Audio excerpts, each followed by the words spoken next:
चलिए सवाल में ध्यान दीजिएगा। पुनर्युक्त कोण, ये कोण छूट गया था, ठीक है। पुनर्युक्त कोण यानी रिफ्लेक्स एंगल की बात कर रहे हैं, ये छूट गया था, ठीक है। इसको देख लीजिए क्या कर रहा है। तो वह कोण जिसकी माप कितना हो 180 डिग्री से 360 डिग्री के बीच हो, इसके जगह पे दो समकोण भी बोल सकता है। वह कोण जिसकी माप जो है दो समकोण से कितना हो, दो समकोण के बराबर, दो समकोण से लेकर 360 डिग्री के बीच हो, ठीक ना। यानी कह सकते हैं हम लोग 180 से क्या बड़ा है ना, और 360 से मान लो ये कोई यह पुनर्युक्त कोण है, क्या होगा पुनर्युक्त क्या होगा, तो 180 से बड़ा होगा, लेकिन 360 से क्या होगा छोटा। इसको ऐसे रिप्रेजेंट कर सकते हैं। देखो ये पुनर्युक्त कोण है यानी रिफ्लेक्स एंगल क्या है, 180 से बड़ा है, बड़ा की तरफ है ना इधर देखो, लेकिन 360 से कथी है छोटा, यानी दोनों के बीच में हो गया। समझा रहा है। चलिए तो इसको समझ लेते हैं थोड़ा सा।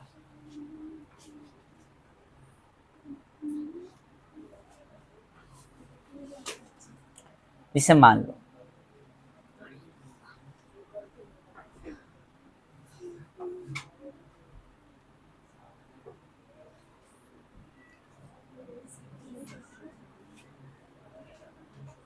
इसका नाम दे दो ए बी ओ, जैसे जो भी नाम दे दो।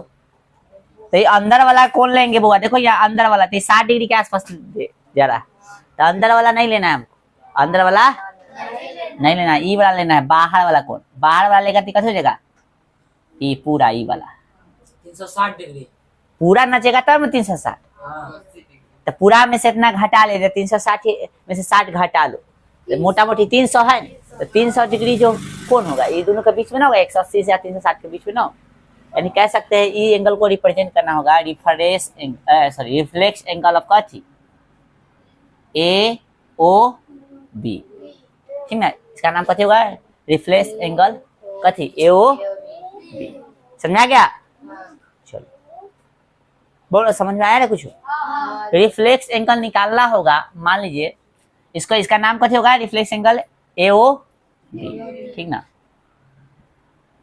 रिफ्लेक्स एंगल कथी ए ओ बी। मान लो हमको निकालना है ये वाला कोण, तो कितना में से घटाएंगे 360 में से, कितना में से घटाएंगे 360 में से घटाएंगे, सॉरी 360 बोल रहे हैं। दोनों का वैल्यू कितना होगा अभी समझाए ना, अभी दोनों का वैल्यू कितना होगा, दोनों का वैल्यू मतलब ये कोण का वैल्यू क्या होगा, कहने का मतलब जो है 180 से बड़ा होना चाहिए और 360 डिग्री से छोटा, ठीक है। यानी दोनों के बीच का वैल्यू होना चाहिए, ये मेरा कहने का मतलब है, ठीक है। हाँ समझ में आ गया ना। मान लीजिए आपको निकालना होगा, अभी कितना बोले थे 360 में से घटाएंगे, सही है बोल रहे थे ना। हाँ जैसे मान लीजिए एगो ई निकालना पड़ेगा, का रिफ्लेक्स एंगल निकालना है, एक्स डिग्री का रिफ्लेक्स एंगल निकालना था, क्या करेंगे 360 डिग्री में से कट करेंगे, एक्स को घटा लेंगे, है ना। मान लीजिए कोई दे ले एक्स का मतलब कोई मान लीजिए दे दिया कथी कि 190 डिग्री का रिफ्लेक्स एंगल निकालिए, तो 360 में से कथी करेंगे घटा लेंगे। एक्स का वैल्यू कितना 190 है, तो 360 में से 190 घटा लेंगे, तो जितना आएगा उतना होगा। समझ में आ गया। चलिए दूसरा पॉइंट समझिए, समांतर रेखा कथी समांतर रेखा है, पैरेलल लाइन। तो दो सरल रेखा है, ठीक ना, दो सरल रेखा जा, यहाँ तक मैंने शब्द छूट गए लोग, यहाँ पे समांतर शब्द जोड़ो भाई, समांतर जोड़ लो भाई। दो सरल रेखा समांतर कही जाती है यदि रेखाओं में कोई उभयनिष्ठ न हो और वे एक ही तल में स्थित हो। यानी कहने का मतलब कथी है कि दो गो रेखा कथी कहा जाएगा समांतर कहा जाएगा, कथी कहा जाएगा समांतर। मान लीजिए ये जो है इसका नाम जो है एल है, इसका नाम कथी है एम है, तो एल एम समांतर कथी होगा एम है। इस समांतर का साइन है बीच वाला, कथी का साइन है हाँ, तो एल एम समांतर कथी हो गया एम हो गया। कहने का मतलब जो है दो रेखा समांतर कहा जाएगा जब एक दूसरे को कभी भी न काटेगा, यानी कहीं बीच में के दूरी मापोगे समांतर में का, तो हर जगह कते होगा समान आएगा, ठीक है ना। तो समांतर रेखा का मतलब क्या समझे, दो लाइन ऐसा रहेगा जिसके बीच में कहीं भी मतलब कहीं भी इसको यहाँ चाहे यहाँ यहाँ कहीं भी इसको मतलब एक दूसरे को न काट रहा होगा, और इसके बीच की दूरी मापोगे तो कते होगा समान होगा। जैसे मान लो रेलवे ट्रैक देखा, रेलवे ट्रैक तो ट्रेन जब भी चलता है तो पटरी पर जो अपना चक्का उसका रहता है समांतर पर रहता है, कथी पर रहता है? रेलवे ट्रैक को हम लोग कह सकते हैं समांतर, कथी है? समांतर। बताइए इसी में यदि हम ले लेते हैं, समांतर दिख रहा है? नहीं दिख रहा है। तो समांतर का मतलब कथी? हर जगह कथी होना चाहिए? समान होना चाहिए। इसके बीच की दूरी एक दूसरे को कभी भी नहीं काट सकता है। समांतर वाला लाइन एक दूसरे को कभी भी नहीं काट सकता है। समझ में आ गया? चलो अब ये देखिए, प्रतिच्छेदी रेखा है, इंटरसेक्टिंग लाइंस, दो सरल रेखाएं प्रतिच्छेदी कही जाती है। अच्छा इसको कथी पड़ेगा? पैरेलल लाइंस पड़ेंगे, ठीक ना? आइए, दो सरल रेखाएं प्रतिच्छेदी कही जाती है यदि दोनों रेखाओं में केवल एक बिंदु उभयनिष्ठ हो। यानी दो रेखा प्रतिच्छेदी कहलाएगा। दो रेखा कथी कहलाएगा? प्रतिच्छेदी कहलाएगा। दो रेखा कथी कहलाएगा? प्रतिच्छेदी कहलाएगा यदि दोनों लाइन में केवल एगो बिंदु कथी हो? उभय। यानी प्रतिच्छेदी रेखा में कैगो उभयनिष्ठ बिंदु होता है? एगो। ठीक है, चलिए समझ आ गया ना? नाम भी दे सकते हो, नाम नहीं दे तो कोई दिक्कत नहीं। चलो यहाँ पे समझिए, ये क्या है? संगामी रेखाएं एंड कंक्रुएंट कथी है? लाइंस क्या है? या एक बिंदुगामी रेखा भी इसको बोलते हैं, ठीक ना? तो यदि तीन या तीन से कथी अधिक रेखाओं में एक बिंदु सर्वनिष्ठ हो या उभयनिष्ठ हो, सर्वनिष्ठ हो या उभयनिष्ठ हो, तो वे रेखाएं संगामी या एक बिंदुगामी कहलाती है। जिसे मान लीजिए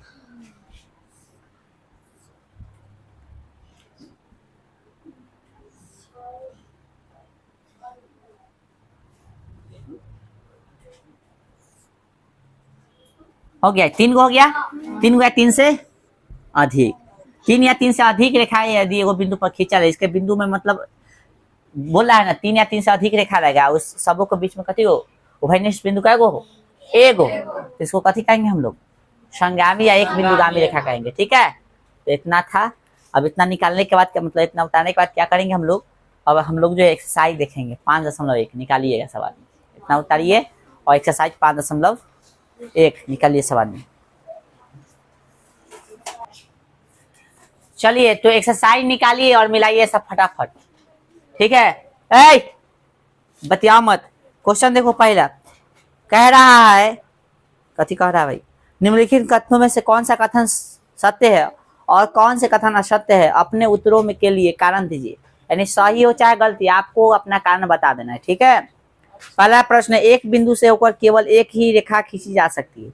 मान लो ये एगो बिंदु है, एगो कथी है? तो एगो बिंदु से एक रेखा खींचा जाता है? बहुत सारा। तो ये हो जाएगा असत्य। ये बोल रहा है एक रेखा खींचा जा सकता है, गलती हो गया ना? उसके बाद गलती तो लिख देंगे असत्य है, क्योंकि एक बिंदु से अनेक रेखाएं खींची जा सकती है। पहला पॉइंट।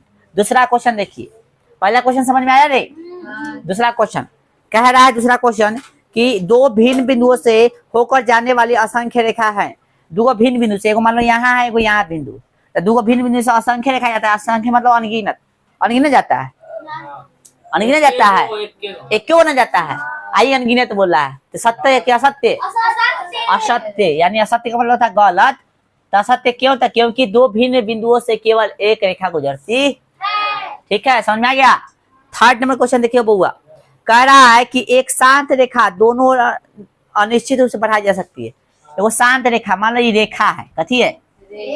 इसी को शांत रेखा कह सकते हैं। तो इसको दोनों तरफ और बढ़ा सकते हैं, जितना मन उतना बढ़ा सकते हैं ना? जितना, इसका तीरे क्या मतलब है कि जितना मन उतना इधर खींच के ले जाओ, जितना मन नहीं खींच के ले जाओ, ठीक ना? ये सत्य है, सत्य है, क्योंकि एक शांत रेखा को दोनों तरफ से अनिश्चित रूप से बढ़ाया जा सकता है। समझ में आया? चलिए फोर्थ नंबर क्वेश्चन देखिएगा। फोर्थ नंबर क्या कर रहा है? यानी 4 नंबर कह रहा है, यदि दो वृत्त बराबर हो तो उनकी त्रिज्या बराबर होती है। दो वृत्त बराबर होगा ना तो उसका त्रिज्या भी कथी होगा? दोनों वृत्त बराबर है तो दोनों का त्रिज्या भी कथी होगा? बराबर होगा।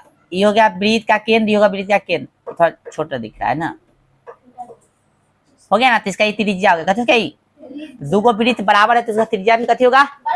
हमने क्या कारण दिया समझिए, क्योंकि दो वृत्त बराबर है और त्रिज्या बराबर है, ये बात सत्य है, क्योंकि उनकी परिधि की सापेक्ष बात करें और एक दूसरे को एक के ऊपर एक रख कर देखे तो वे संपाती होंगे और इसका केंद्र भी संपाती होगा। कहने का मतलब कथी है? एगो वृत्त बराबर है, मतलब एगो वृत्त जो है, दो वृत्त है, दोनों का त्रिज्या बराबर है, मतलब कथी है उसका मतलब दोनों, क्या बोला है? एगो ये वृत्त है, एगो वृत्त है, मान लेते दोनों कथी है? बराबर है। तो बराबर है मतलब कथी है, त्रिज्या बराबर है, ठीक ना। जैसे मान लो प्रकाल है, ले प्रकाल है इसमें, लो खराब। अरे कुछ लाओ नहीं, पैसा नहीं, खुल ही नहीं रहा है। जैसे मान लीजिए ये कथी है, प्रकाल है, इस पे कुछ ना कुछ मानोगे, पेंसिल के नचाओगे, और सेम उतना ही गोबरी चाहिए तो फिर उतना ही चाप रखना पड़ेगा, है ना। तो चाप सेम मतलब कथी है, इसका परिधि सेम है, परिधि सेम है मतलब कथी, त्रिज्या भी सेम है।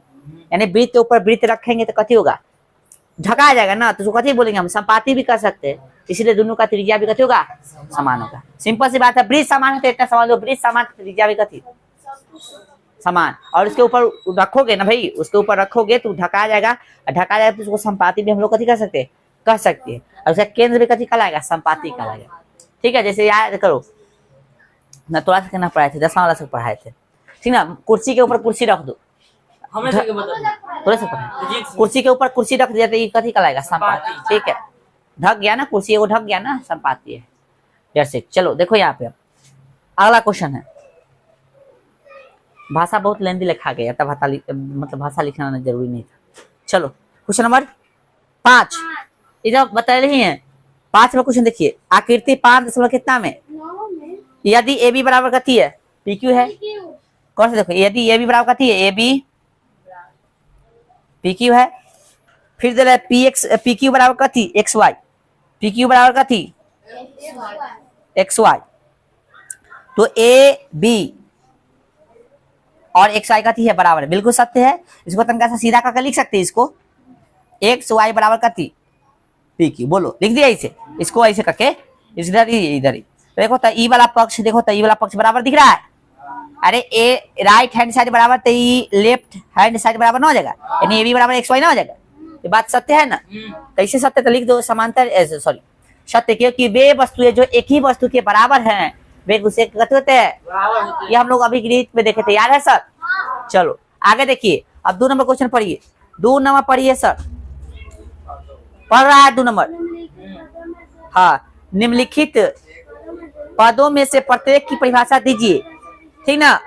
और क्या इनके लिए कुछ ऐसे पद है जिन्हें परिभाषित करने की आवश्यकता है, वे क्या है और आप इन्हें कैसे परिभाषित कर पाएंगे, बताना है, ठीक ना। यानी आपको कथी करना है, जो पद इसमें दे दिया उसको परिभाषा, मतलब जो चीज दे दिया उसको परिभाषित करना है, समझा। परिभाषित करने के साथ साथ इसमें जो पद आ रहा है क्या उसको भी परिभाषित किया जा सकता है, बिल्कुल किया जा सकता है। देखो जिसमें बताएंगे हम, जैसे देखिए पहला लंब रेखा दे दिया ना, सॉरी यहाँ पे समांतर रेखा था, समांतर रेखा का अभी परिभाषा हम देखें।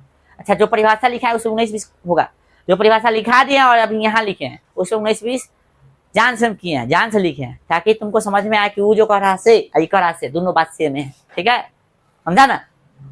है चलो, समांतर रेखा है तो 2 सरल रेखा है, समांतर रेखा कहा जाएगा जब उसको बीच में कोई उभयनिष्ठ बिंदु, यानी 2 रेखा जो है ऐसे है, वो ऐसे है, सॉरी ऐसे, दोनों रेखा कथी कहलाएगा, समांतर कहलाएगा। जब एक दूसरे के बीच में कोई भी उभयनिष्ठ बिंदु ना, मतलब एक दूसरे को कभी भी नहीं काट रहा है तो समांतर कहलाएगा, सिंपल सी बात है, ठीक है।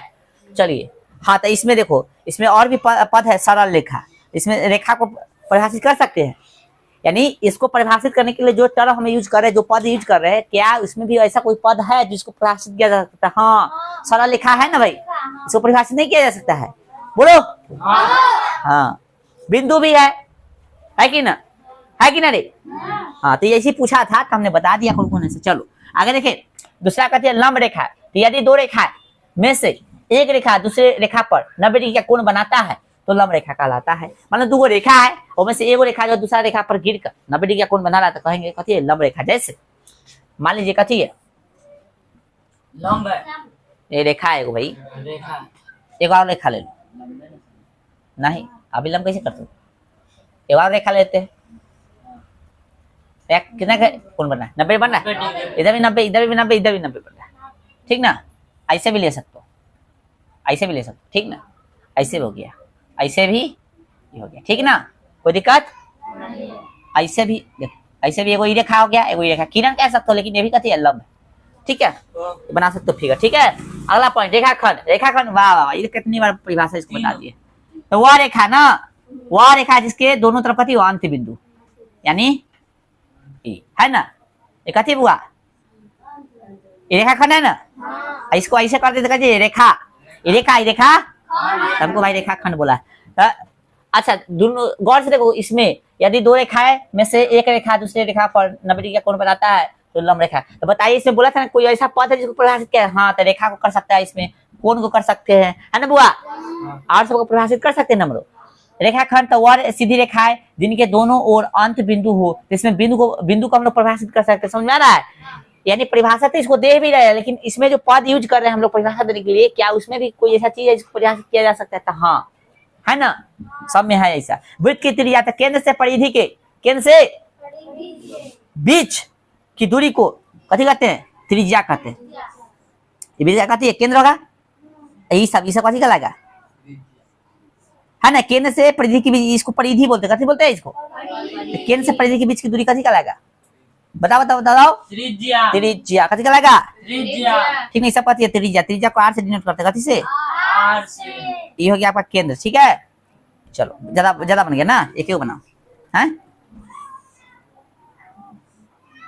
केंद्र हो गया, कथी हो गया? ये केंद्र हो गया, ये कथी हो गया? त्रिज्या हो गया। ठीक है, चलो वर्ग क्या? तो वह चतुर्भुज जिसकी सभी भुजा कथी हो? बराबर हो। अब प्रत्येक कोण कितना डिग्री हो? 90 डिग्री। ठीक है, तो हम लिखे वह चतुर्भुज जिसका सभी कोण कथी हो? समकोण। बात सेम है, ठीक ना? साथ साथ सभी भुजा कथी हो? यानी कहने का मतलब ये है, ये हो गया आपका कथी?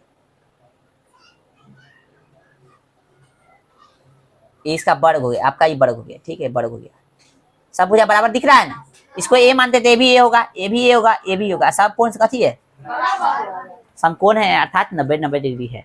ठीक है, हालांकि चतुर्भुज चैप्टर है पढ़ना, वहां हम लोग पढ़ेंगे अच्छा से। तो आज रहने दीजिए, बाकी इसको हम लोग कल देखेंगे। ठीक है।